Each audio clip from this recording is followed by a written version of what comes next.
Each year, Microsoft Research hosts hundreds of influential speakers from around the world, including leading scientists, renowned experts in technology, book authors, and leading academics, and makes videos of these lectures freely available.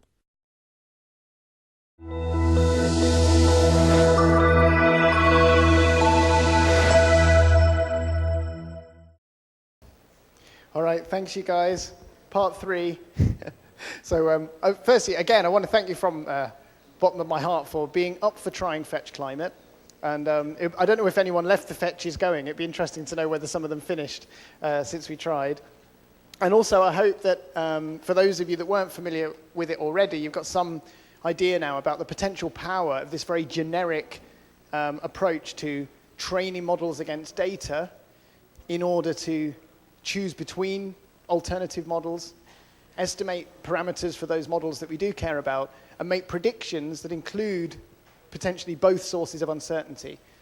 So we can make ensemble predictions over multiple models, where within any one model, we're including the uncertainty and the parameters in those predictions. Okay?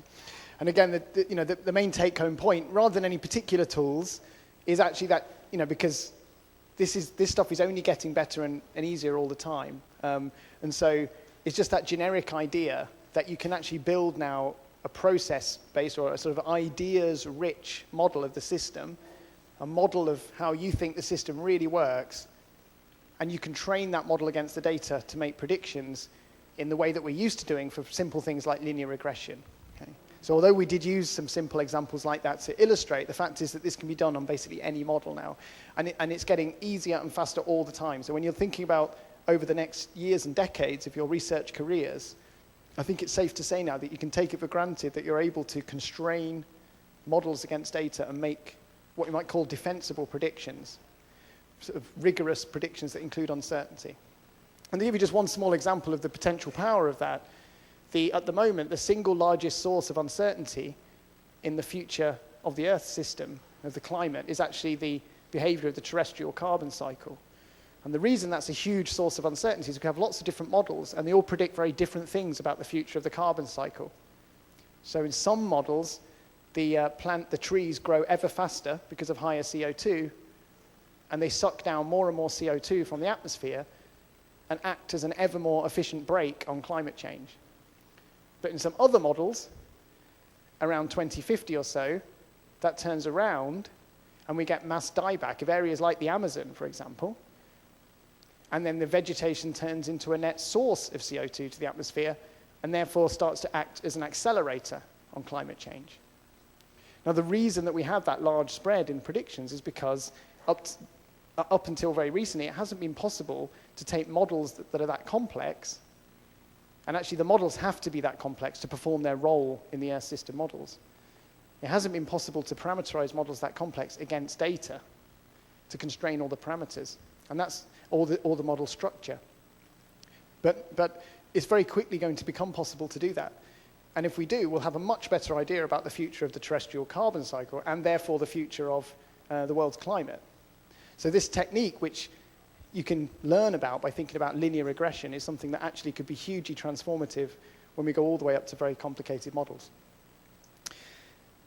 So to try and illustrate that, and the other thing that's going to happen, of course, is that people will develop tools that will make all of this easier and easier to go through this pipeline from data and models and predictions. And we're one of the groups that's trying to do that. And as I said, these are all prototypes. And as we saw earlier, the prototypes come with their issues.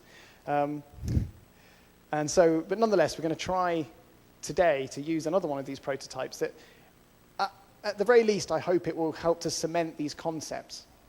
Okay? But hopefully, maybe one or more groups might get all the way through to the end here, and we'll actually be making some predictions with uncertainty. So what I'm going to do is start just by going through an example of doing that, which I've given many times. So the URL here is aka.ms/dm0, and this is a prototype tool.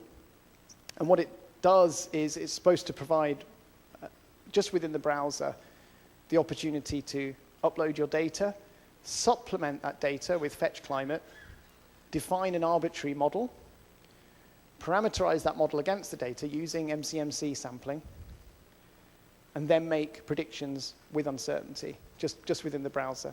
Then you can package all that up and share it with others. And you can even push that model into FetchClimate 2.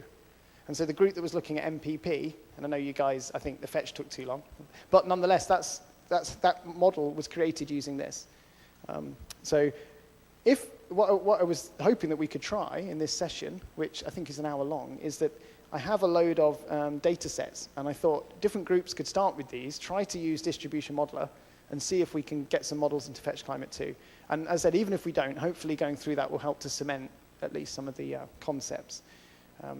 So we go to the browser application, and we get something like this. So I'm just going to go through this demo, and hopefully it will make some sense. And obviously do stop me if it doesn't.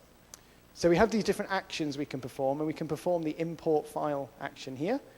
And I'm just going to go and get a very simple file here, which I call wheat obs yield. And when I perform that action, I now have inside the application a table with latitude, longitude, and the yield of wheat. These are some real data that we took from somewhere. So, very simple stuff. But the immediate thing we could do now is spring off onto a make chart action and say, well, if I make a chart, this is a generic chart action, but it knows that if I put X as lon and Y as lat, that I'm interested in a map. And if I now color according to wheat, I can immediately see how the yield of wheat varies across the world. Nice little thing there. And what's happening here is everything we're doing is being tracked. So we could run this again. If we put a different file in here now, we're going to get an updated graphic, an updated chart. Okay? So, and we can navigate using this too. So we can navigate back to our file. But we don't want wheat against latitude and longitude. We want wheat against temperature and precip. So we can use FetchClimate to go and get that. So we federated FetchClimate into here. So we can say, like, for instance, if I think the data pertains to the period something like 99 to 2000. So I could put that in here. This is just another version of the sorts of forms you saw earlier. And hit fetch. And this thing is going to go and do the FetchClimate. So you see, I'm making my life really risky, right? Because we already know that FetchClimate can take a while to do the fetches. So why not nest that within another prototype tool, right? So we will cross my fingers and hope that we get an answer from FetchClimate fairly soon. So it's going down that table then and using those latitude and longitude positions to hook out the temperature associated with those places, okay? So can you see we now have air temperature for each of those? That would have taken a really long time, usually. Not very difficult to think about, but really fiddly to do in most cases. And we can go and get precipitation too. So again, we'll sort of suffer that. That was quicker that time. Okay. So now we've got temperature and precip, we can do another chart, and this time we'll look at yield instead of against geography, we'll look at it against temperature, precip. And we can see that yields tend to peak at an intermediate temperature, which biologically makes sense. But that's important because we're going to make sure that the model we define includes that idea that there's an optimum temperature and isn't just a linear regression, but actually that there's an optimum. So again, this has been tracked, and just to make it easier, I'm going to rename this file here, wheat TP. So this is our main file. We have our response variable wheat next to our predictor variables temperature and precip. So next we're going to define a model and train that model against the data, but we're going to do it within this special Bayesian paradigm that we talked through earlier. So what that means is we're going to define a model structure S, which implies a set of parameters theta, and we're then going to estimate the parameters given S and the data, okay, just like we did before using that MCMC sampling. So let's see that in action. So we're going to spring off from the table now onto an estimate parameters step. And we supply the input and the output is what we're looking at here, the predictors and the response variables. But what about the model? We haven't defined that yet. So we go off to a design model step. So we're just a blank canvas right now. And this is where it's up to us to use our brains to define an interesting model. But we tried to give people a bit of an on-ramp onto that by not requiring you to immediately code a model. So we can get started with some point and click. So the model describes the yield of wheat. And then we can say wheat is a continuous response variable, because we can do 1, 0 if we want, or we can do integer values, but this is a continuous variable. And we're going to give it a niche that is a relationship with air temperature.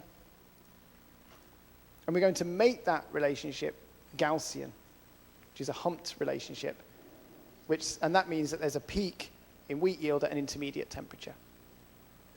And we're going to do the same thing for precipitation. And so we've now defined a simple model, and you can read about the model here in mathematics. Okay. Now, obviously, the thing is with that, though, that's not really what we're after, right? Because if we were just doing point and click, you're limited to just whatever we thought up in the code for you to point and click at. And that's not the point. What we want to do is enable people to specify a fully rich model of how they think the world is working. So what's actually happening here is that although you're point and clicking, each point and click action is actually building some code in the background. So here's some code here, and it might look a bit unfamiliar right now. It's called F#, and it's a functional programming language. It's a little bit like R. R is a functional programming language. But the take-home point here is that we only have 5 lines to deal with. And actually, these 5 lines are very similar in spirit to the linear regression example that we talked about. So just to talk through that here, this one here says, this is a function and parameters, and it says the predicted wheat yield is equal to a maximum parameter multiplied by a function of temperature multiplied by a function of precip. It's pretty easy. Now, these two functions, wheat air temperature and wheat P rate, have a maximum of 1. Mathematically, that's defined up here. And so it means that if you have the perfect temperature and the perfect precipitation, you get max wheat. So that's one of the parameters. So that's the maximum possible yield of wheat, okay, in terms of the expectation. This sets the expectation, and then this says wheat is equal to, and in this case, a log normal distribution with a mean of pred wheat and a sigma on it. So that's not completely clear. The point is, all we're doing is we're writing out a model that's giving us the expected yield of wheat, given temperature and precip, and then it's saying the observed yield of wheat is equal to a distribution around that expectation. So exactly like linear regression. It's just that the model isn't, the backbone in linear regression is a straight line, and it isn't linear anymore, it's this curvy relationship, okay? And we'll see, but the point is that because this is in code, we could write any model in here. Anything that you can write in code, you can put in this framework, okay? So this could use, you could have if statements, loops, ODE solvers, anything you can imagine that you can do in code. So, and I'll show you an example of that in a second. So, so now we've supplied the input and output and the model structure. We have everything we need to specify. We've specified everything now. And so we just hit go. And when we hit go, this thing is then running the MCMC sampler that I talked about. So it's starting to try different values of these parameters and go up and down. And after a while, it's finished.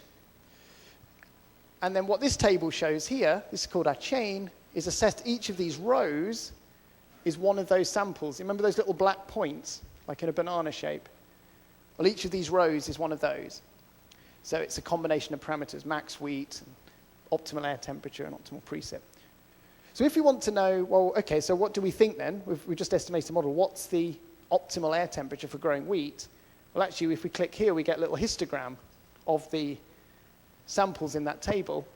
And because of that magic of the MCMC Metropolis Hastings, that histogram is an unbiased sample of the probability distribution, posterior probability distribution, that the optimal air temperature of wheat is each of these values.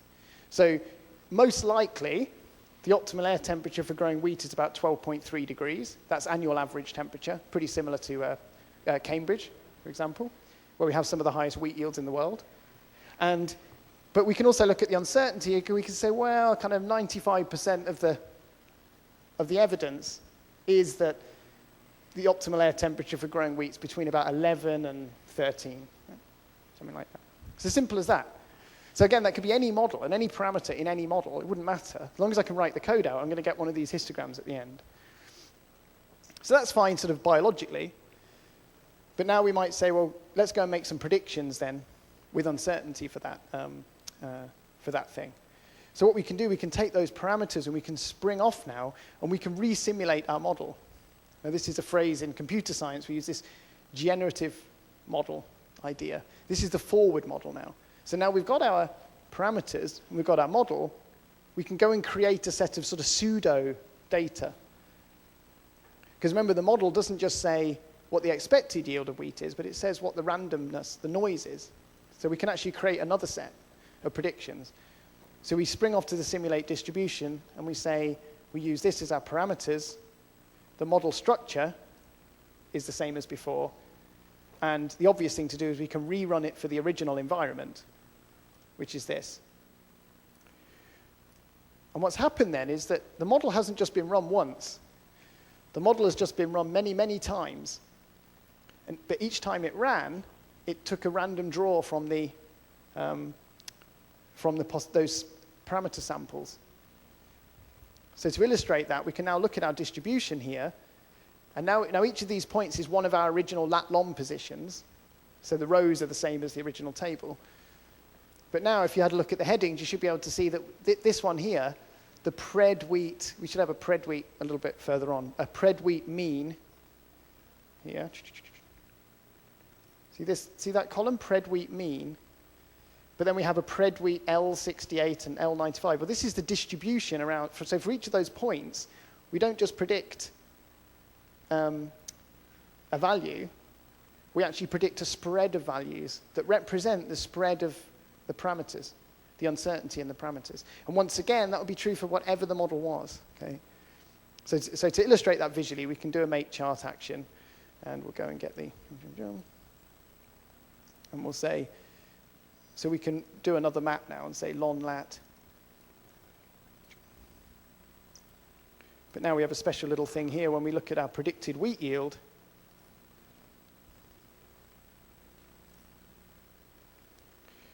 Which is just here. And so each of these points then is the model that's being run for that point in space. But now, instead of being colored according to the value, we have two colors that represent the lower and upper 95% interval. And if we hover over, you should be able to see that we get a prediction plus or minus something. I don't know if you can see that, but it's saying, in this case, it's saying the predicted yield of wheat is 1.3 tons a hectare, plus or minus 0.18 tons a hectare. So whenever we make a prediction now, we can include the uncertainty in the predictions. And if we go and look at our... So obviously we built quite a relatively complicated little provenance kind of thing now. So here's our chart. And we can go and include that chart in what's called a multiview, along with all the other charts that we made. And another chart that we could make, actually, which is relatively interesting, is instead of reapplying the model in the original places, because in the middle of the model there's this function of wheat yield as a function of air temperature. That was one of the functions in our code. Well, so you can imagine drawing that function against temperature, but there's uncertainty in the function because there's uncertainty in the parameters.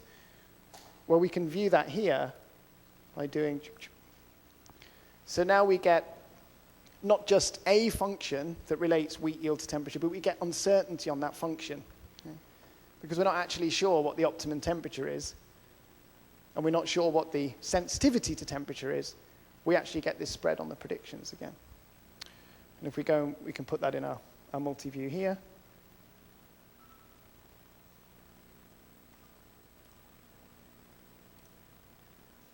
So now we have a multi-panel view, which is showing, I can zoom out a bit, I think.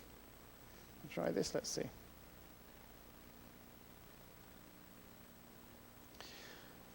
That has the original data. It has the original data plotted in climate space rather than geography. It has the model predictions plotted on geography with uncertainty, and it actually has one of the functions included in the model with uncertainty. And we can make some other charts too. So just to bring this home a little bit, let's zoom back in. So for example, if we go back to our distribution again, here, we could make another chart. And this time we could look at the model predictions in climate space, not in real space. So air temperature and precip again.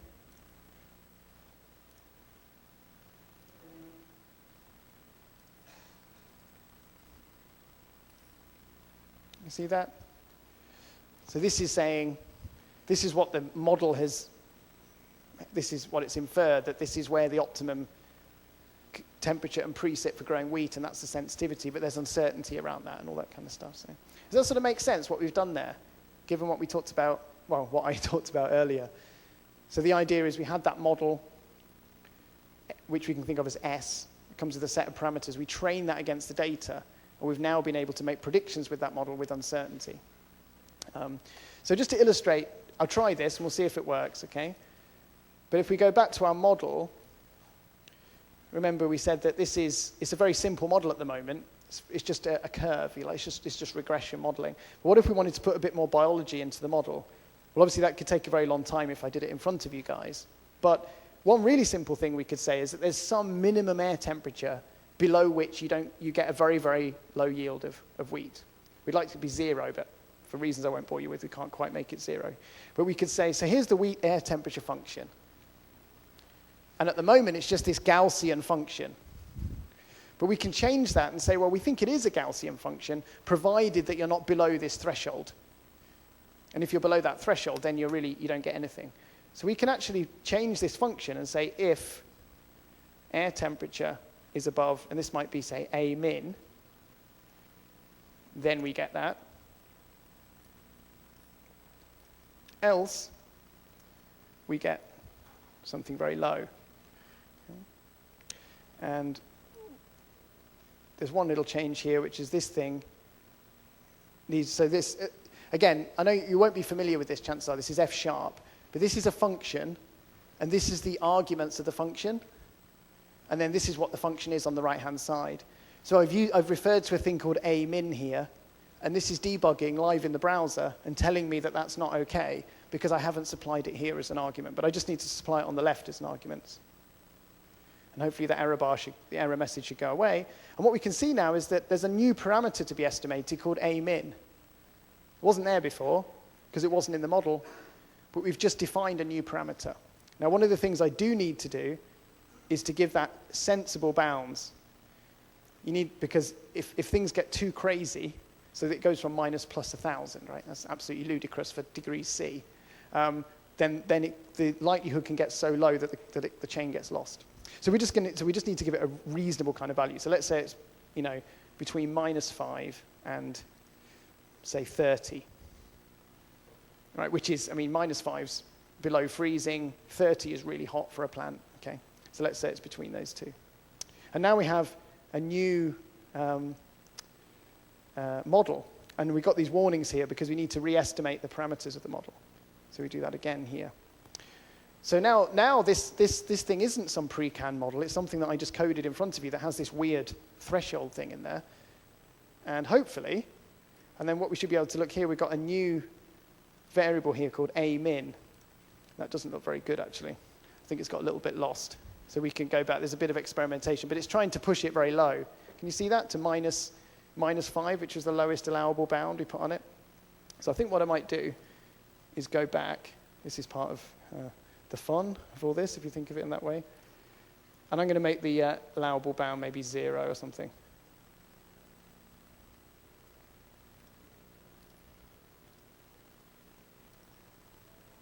Let's see if we get a better value.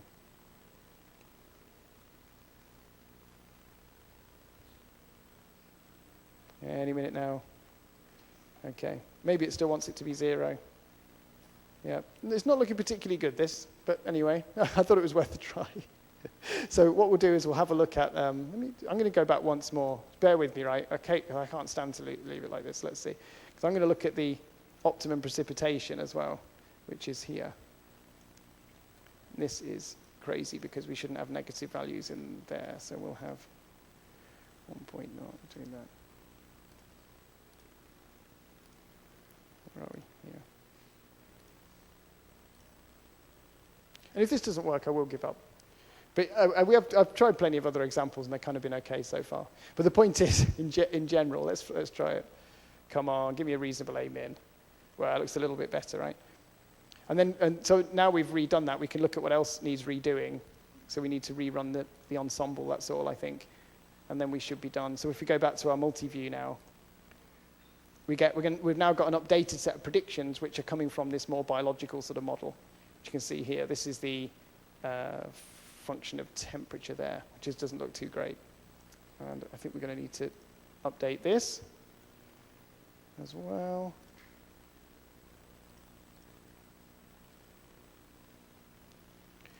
And the only reason I'm doing that is we have a little bug in there. Okay. I need to rerun it. I think we can be fairly sure that model got lost. Okay, so I hope I haven't put you off that kind of modeling for life. But the point is, in general, that we're able to specify any modeling code and have that model fit against the data appropriately. Okay. So what I'm going to do now, I'm going to close that down. Now, there's a way, wherever we have one of these analyses, you can save that analysis as a single file. And then you can open it back up. So I'm going to show you one that I made earlier, which is here. We'll have this one, I think. So we mentioned MPP earlier, natural primary productivity. Net primary productivity is the technical term for it. And that's the rate that carbon is coming into the vegetation. Okay? And so I've followed exactly the same approach that I just described for the wheat example. So here we can look at, here's our map. This is the model predictions for primary productivity, which are higher where it's warm and wet, like in places like the Amazon. Okay? And this is the temperature function that is in the middle of that. Come on, here we go, just here. And so this is annual average temperature, and this is primary productivity. And this is one of these functions with uncertainty. And if we want to have a look at the model, which will be here, the point here is this particular model has this wasn't built with point and click at all. This is entirely written in code. And this is a model taken from the scientific literature. It's called the Miami model. And it says, if you read this last thing here, this one here, it says the predicted MPP is the minimum of two functions, one based on temperature and one based on precip. So that's just a thing called the Miami model, which you can read about. And it's been written in code. And then, again, we fit that model to data. So we can have a look at the estimate parameter step here. So when I do that, I'm just rerunning the parameter estimation. Now, there are two reasons I wanted to show you that. One is that model isn't now just some generic curve, but is actually a pre-existing model that's taken from the literature. It's still very simple, but it's not something that you're going to find in a statistics textbook. It was invented by someone thinking about the reality of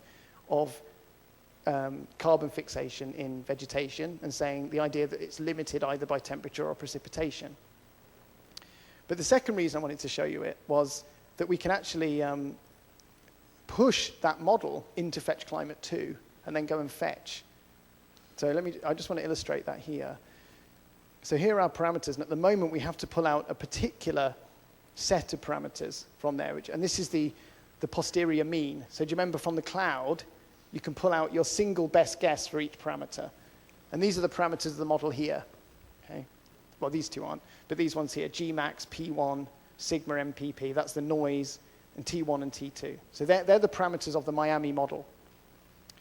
And I can now publish those parameters alongside the model itself. And I'm saying, what does this combination now? So this is S, the model, and this is theta, the parameters.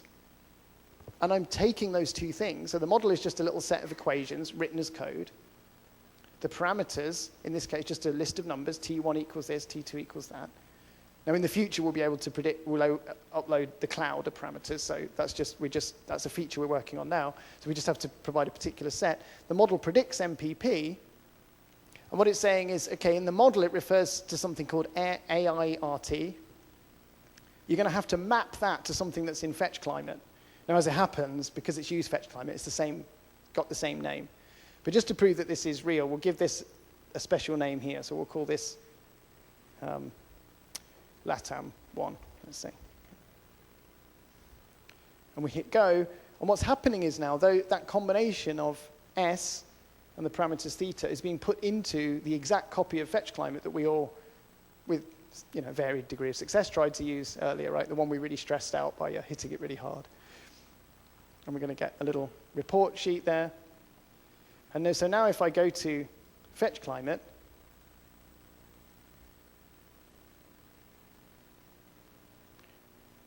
we should see down here something called pred MPP LATAM 1. Can you see that? That wasn't there before. It wasn't there until 10 seconds ago, until we hit go. So now we can choose that model, and we can say, well, when do we want to run it for? So initially, let's say we wanted to run it for around about now. And where do we want to run it for? Somewhere reasonably interesting. Like it might show some variation, let's say,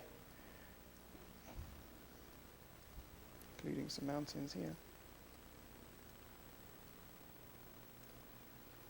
And you can hit fetch. And once again, I'm left crossing my fingers. But just to explain what's happening there is that the FetchClimate isn't holding data for MPP. It's holding the model S and the parameters theta. And when I fetch MPP, therefore, it isn't going to a data set of MPP. It's looking at the model and it's saying, okay, the model needs air temperature and it needs precip. And so for the space and time options that we've sent, so in this case, this grid for the particular time, it's doing a grid of temperature and then a grid of precip. And then with those two, it's got enough to run then the MPP model, which is now done. And now we can hover over here and see that it predicts, for example, that MPP here is 0.54. I think we've lost the units information. That's on our to-do list, I think. Whereas down here, it's higher at 0.88. Okay. And similarly, of course, and this is going to take some time, right? So I'll stop in a second. But if we change this to a 10-year period into the future, then now what's happening is that model that we've just defined is going to be run for that grid for each year from 2012 out to 2022. So again, it's looking at each of those time slices and saying, for the year 2012, I need a grid of temperature, I need a grid of precip, and when I have that, I can then run the MPP model, and then it's then doing that for the next slice and the next slice through. That's the idea. So we're at 5 o'clock now. When do we finish, Kristen? Do you know what the... 25 minutes, okay. All right, so I did have this plan to get people having a go with Distribution Modeler. So who fancies having a go? I mean, you had such a great time with FetchClimate, right? You must be raring to get your hands on our other tool, right? I mean, yeah, there we go. Look, Kristen's been trying it. There we go. So, so let's try it, shall we? So do you want to reassemble into the same groups that you're in before? Why not? Because I think you better be in groups, really. And we'll see how we get on, okay? So what I suggest is, of course, we can try just 2 or 3 steps like we saw together, okay? And then we'll see where we get to from there. And I should have been a little bit more organized to get myself a memory stick, because I've got some example data sets that we can use. So we'll spend 5 minutes giving you some random example data sets. Did it? It didn't work. That's really mean. I don't quite know why. So did it just say timed out? I think it just got bored of waiting. Let's hope that's the case. Very, very good. I tried this very example pretty recently, and it was fine. So, but that's how these things go.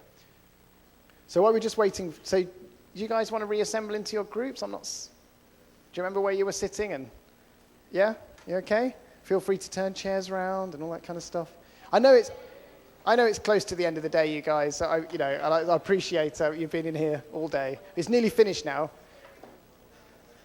obviously. So you can just have a go. And again, we'll be very interested in your feedback. And if you want to try some of this stuff out for yourself, you can get in touch.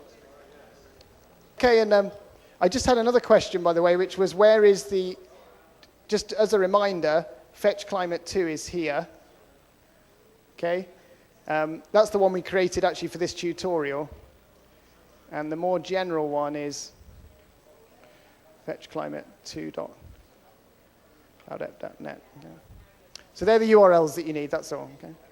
All right, so can I ask everyone to try to follow exactly what I'm doing here? Should we try that? We'll kind of go together this time, all right?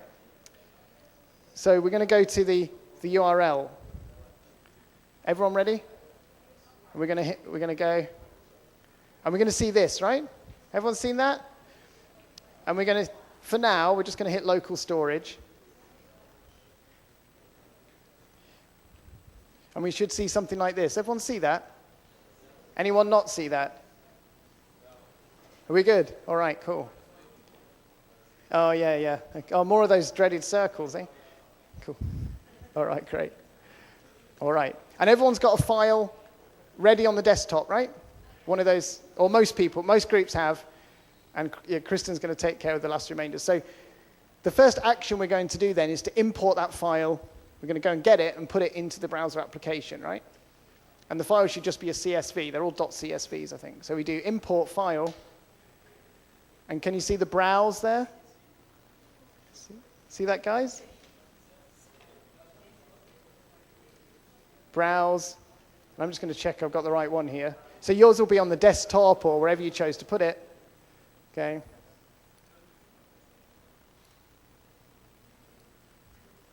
Oh, here we go. And I'm going to try maze, for example. So depending on which one you chose, has everyone got there? Is everyone good? So you browse, you get it, and then you hit go. And then, is everyone okay? Let me know if you're not. Has everyone got there? So can everyone see something like this? Cool, all right. So now we're going to go and visualize that data. So we're going to spring off from that table to a make chart action just here. You got that one? Should we go? It's pretty exciting, right? And now we're here, and we're going to do pins. Everyone okay? So we're going to do pins, and we're going to choose lon, because longitude is the x, remember? We often say lat lon, but we really mean lon lat, x. Y is latitude, and we should see a map pop up with the spots on. Has everyone got that? Cool. And then we're going to color. We're going to color those points according to the third column, which in my case is maze, but in your case could well be something else. Okay. And so I've got something, and you should see something that looks a bit like this. Okay. Have you guys, everyone got something a bit like that? A colorful map? Anyone not got a colorful map? Now's your last chance. Okay. I'm going to assume everyone's got a colorful map. Now, if we click on Provenance here, that will always show us everything that led up to the current object that we're in, or action. So we're in a make chart action right now. And when we click Provenance, then we're going to see what we've done. So can you click Provenance and tell me that you see this? This is going really well so far. I'm going to go and convince myself this is actually true. But there we go. Look at that. It's brilliant. There we go. You see? Those guys are getting there. Do you see you have to click on the yeah, you want this thing here. Yes. Wow, it's great. You do Provenance here, just here. So that's just here, this Provenance, okay? Now that's not just, that shows us what we've done, right? But also we can navigate around. So we're going to go and navigate back to our table. Okay? So we clicked on the table. Do you see what I just did? Amazing, wasn't it? Anyway, look, we have this. So we're going to click on the file. Can you see? So we're back where we were. So we went and made a chart, but now we've come back. And the chart's still there. In fact, we can't destroy anything yet because we haven't done that feature. But so we actually can't destroy things even if we try to. So it's there, and that chart will stay live. But now what we want to do is go and get the temperature and precip data to go with our table, right? And this is where I'm feeling a bit nervous because we're now going to hit FetchClimate several times, which we tried earlier. But so we go now to a FetchClimate action. So everyone click the FetchClimate action. And what it shows on the left, it's saying we're springing off from this table. And these are our options in FetchClimate. And you can go and fetch what you like. It doesn't have to be temperature and precipitation. It could be various other things if you like. I usually do temperature and precip, but you might think for instance, the diurnal air temperature range or the humidity is just as important. Okay? And you could choose a range of years. So now, this is averaging in between 1961 and 1990, but if you knew the data was taken last year, you'd put 2012 in there, right, obviously, and so on. However, I would recommend we stick with these options right now, because this is using FetchClimate 1, so that's kind of boring. So anyway, choose air temperature and hit go.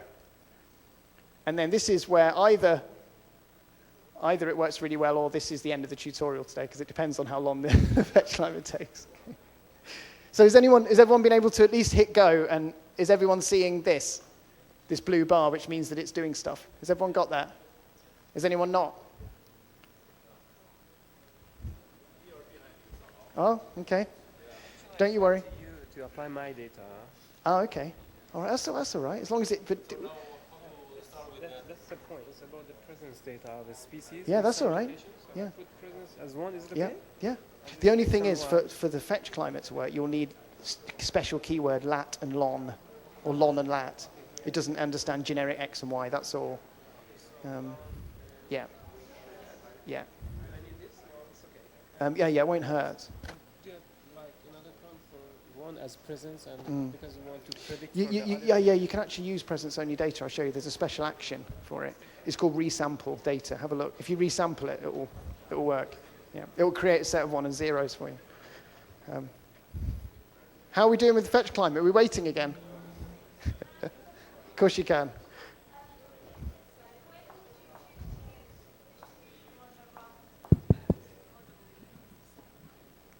Yeah, so that's a good question.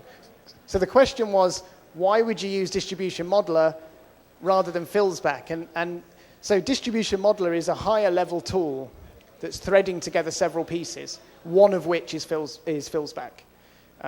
So if what you're doing falls within this paradigm of building a model that predicts something from environmental predictors, and you then want to push that model to make it available, that's where Distribution Modeler really comes into its own. If you've got just a more generic model data problem, and especially if it's a big model with a big data set, this would not be the best way to do it, and I'd recommend you use Filzbach directly through, well, whatever your choice of environment is. So Filzbach R, if R is your choice of environment, or C++. Yeah, that's what I'd recommend. Is anyone's fetch finished yet? Oh, there we are. Okay. Actually, I should actually stress before, just because for two reasons. One is that we're nearly done now, and secondly is this is being videoed. I do actually want to make it really clear that FetchClimate is a prototype, and the people that built FetchClimate, Moscow State University, these colleagues, they've put a lot of very clever work into making FetchClimate work as quickly as it does, because believe me, there's a lot going on actually behind the scenes. And also it does run just on a few nodes at the moment on Azure. So although I know I've been making light of the fact that FetchClimate's been taking a long time, I'd hate that to be taken as some kind of criticism, because seriously, it's quite an impressive piece of work, really. And I suspect if we have just had more space on Azure, because you saw it work earlier for me, right? That was real, so it would, and it's just because we're all hitting it at once, so. Is yours good? Is it worked? No, not yet. Oh. I have a question. Okay. From where, we have many different data sets. From where they come? Okay, so the question is, where is all the data coming from in FetchClimate?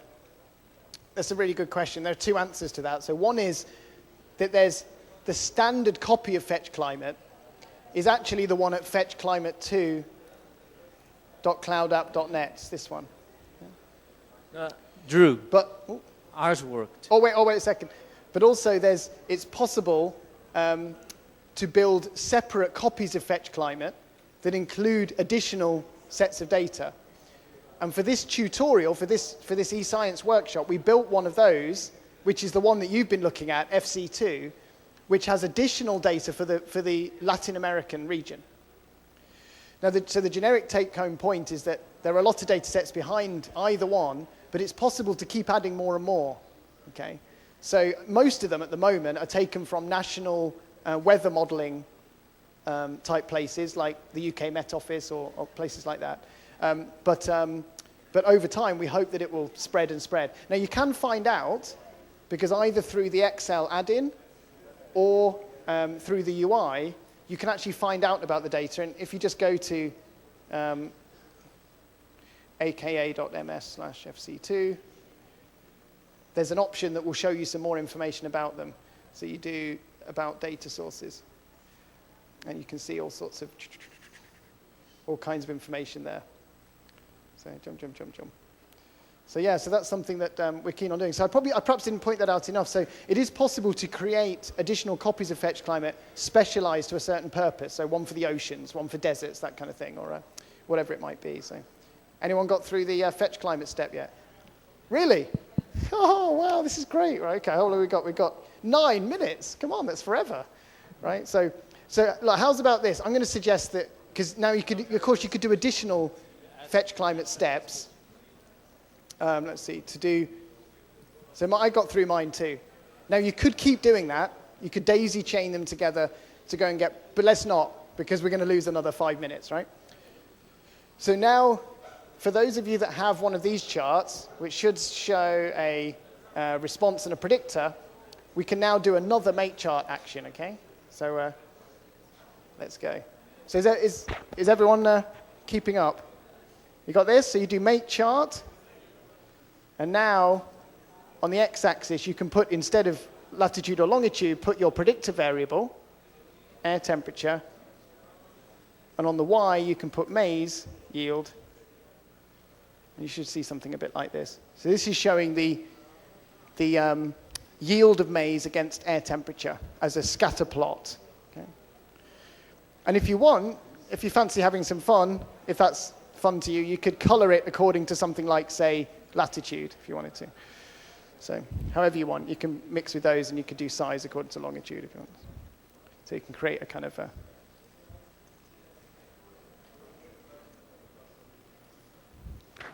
Okay, so has everyone been able to get as far as making a chart? It doesn't have to look like that one. I was being silly, but...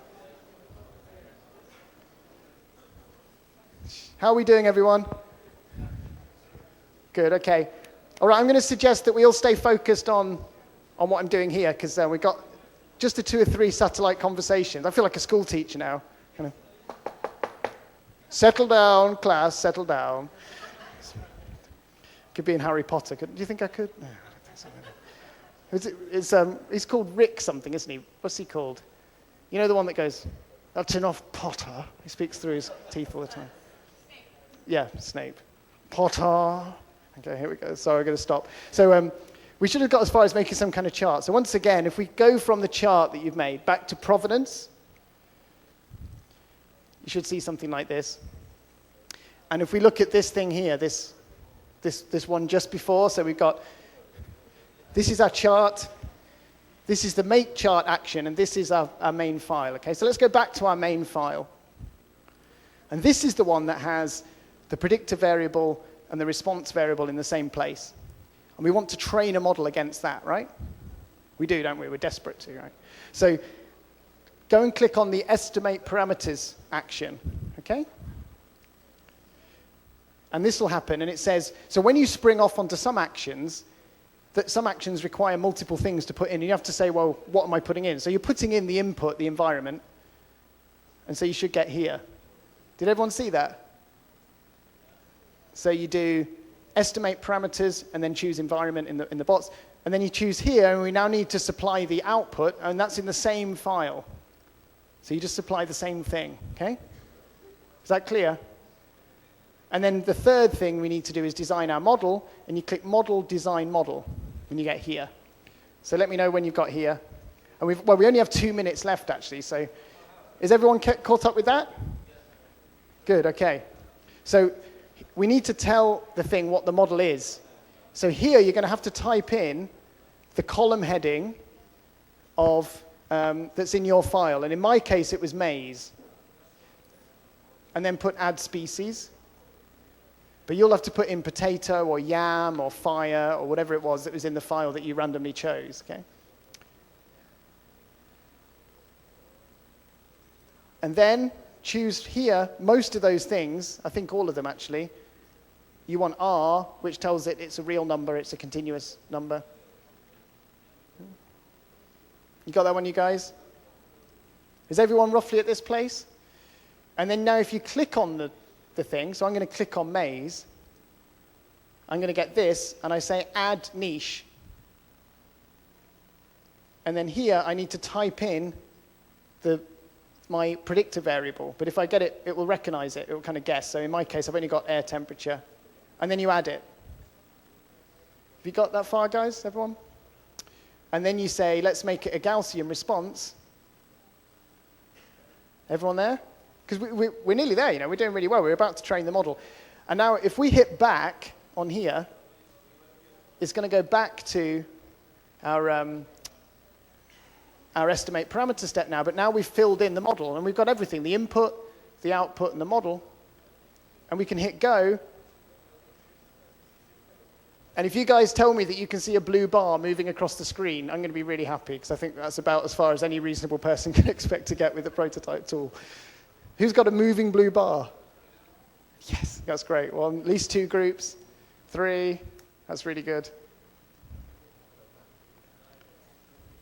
And if anyone doesn't have a moving blue bar, certainly don't blame yourself, because don't forget, this is a prototype, and it's very hard to make these tools, the UI, actually intuitive. So I'm not going to blame anyone for sure, but I'm just very happy that anyone has got through that. And so what you will have seen when the blue bar runs, that this thing up here, this is the output of the action, has popped up, the chain. You see that? So click on the chain, and one of yours should say optimal air temperature for whatever you've modeled. And if you click on that little circle next to it, you should see a histogram, and that is the Bayesian posterior probability distribution of the optimal air temperature for whatever it is that you've just modeled. So can anyone see that histogram? Ooh, I'm really happy now. That's really great. All right, that's really good. So now I'm going to go through this very quickly now, because we really don't have much time, like 1 minute. So 1 minute minus 2 minutes, I think. So I think what we'll do is I'll go through quickly. If you keep up, that's great. If you don't, I hope you realize that, you know, more pointing and clicking, you get all the way through to what you saw before. So let's go and actually re-simulate that model for those original points so we can compare it to the original. So here we go. You're going to have to keep up, point, click. We're in this chain. We go to simulate distribution. And then parameters, okay?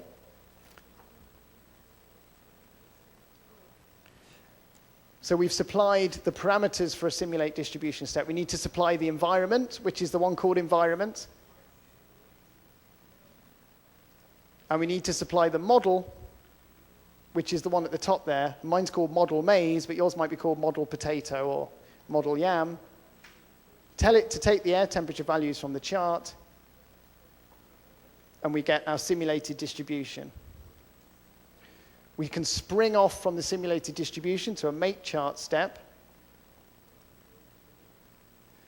Now, the problem is that file doesn't include the lat long positions, so we're going to supplement the make chart by clicking input 2, and we're going to click on our environment again, because that file does contain the lat long values, and it will match the rows.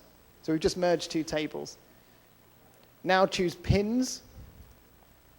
Do X as lon, which should be showing there. Oh, mine's not showing. Why not? That's mean. Let's try again. Oh, it is. Lon. Y is lat. And then we could color it according to the pictures, but don't. Instead, choose size and choose pred. Now, I've got pred maize, but you'll have pred yam or pred cassava, whatever you chose. And you should see a crazy kind of plot like this. You got one of those? I'm absolutely amazed. That's really great. And if we choose, and we can resize those, so I like to choose to size it from 10 to 20. So just change that number to 10 to 20. You get a nicer looking plot. Like this. And now if you click provenance again, okay, Go to the end where it says chart. Now, before it was the chart action. This is the chart itself. Now, use that in a new multi-view. And then choose whichever view you fancy.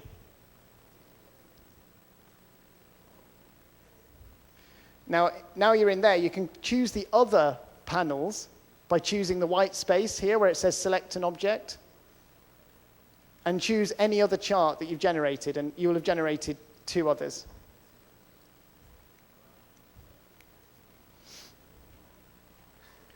Okay, now we really are nearly done now. Finally, can you see there's a thing that says export at the top? Just here. Export there. Click on that and save wherever you want to save it, like the desktop or whatever, like on the desktop, and give it a name, like LATAM1 or whatever it might be.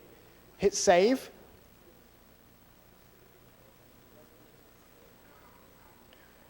All right, now what I want you to do, ready for this, I want you to open a new tab in the browser.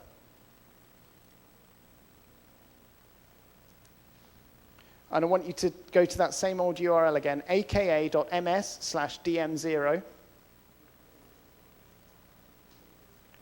we're going to choose local storage. And we're going to hit this button down here, which is the import button. And go and find that file that you just saved.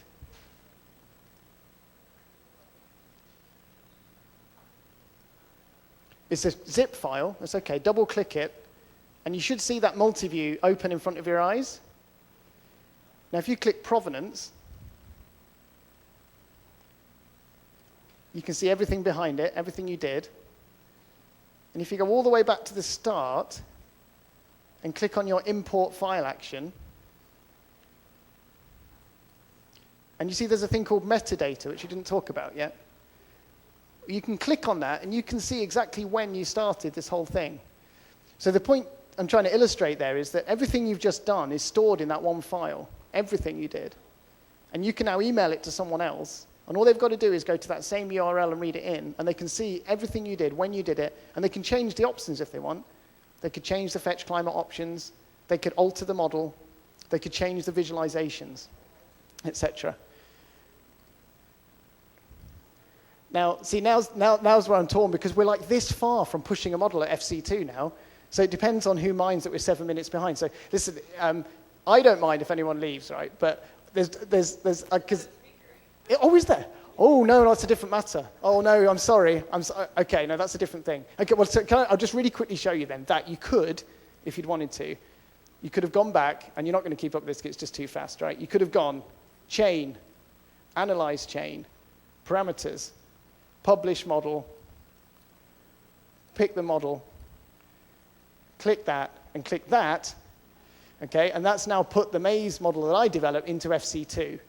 And if you did the same thing, then there'd be a yam model and a potato model. So we were within like 10 minutes of having, because you guys made the models really, okay, I know you followed the screen, and they're now available for anyone to run anywhere in the world for the past or the future at any scale, right? Those models that we just built is the idea. So, and that is just so great how that works. So I know it made up for the fact that we hit FetchClimate really hard and it got slow earlier, because we really did well there. So it's so brilliant. So again, let me just say from the bottom of my heart, thanks so much for sticking with this. It was a long afternoon after a long morning, I know. So, and thanks for being willing to try these things. If anyone wants to get in touch anytime, please do. These are just prototypes, just the beginning.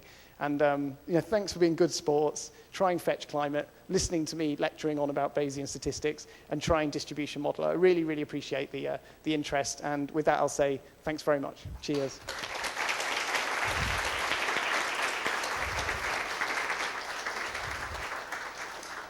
Oh, thanks so much, Drew.